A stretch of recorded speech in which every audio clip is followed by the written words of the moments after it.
An inspector calls, fire safety legislation. Fire safety inspector Derek calls into the local cafe to audit the premises.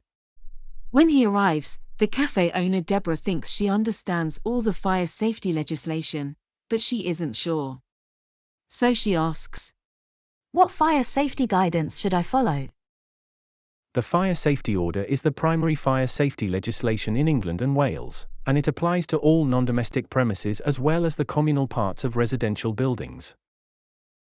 It places a duty on the responsible persons to manage the risk of fire to ensure people who use their building are safe.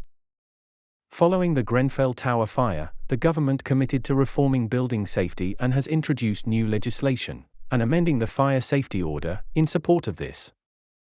In 2022, the Fire Safety Act clarified that external walls and flat entrance doors are within the scope of the fire safety legislation. In January 2023, the Fire Safety England regulations introduced new requirements to residential buildings intended to protect both residents and responding firefighters. The Building Safety Act provides a framework for much wider reform and, in England, has established the role of the accountable person who will have overall responsibility for safety in higher-risk residential premises.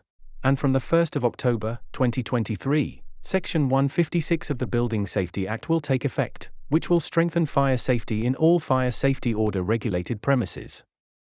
There will be many premises affected by this change, including small independent businesses like Deborah's coffee shop, as well as small shops and takeaways, holiday lets and small blocks of flats.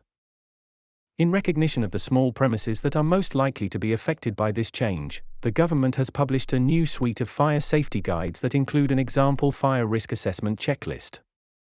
If you require more information on these changes, the government has published further guidance which can be found on their website.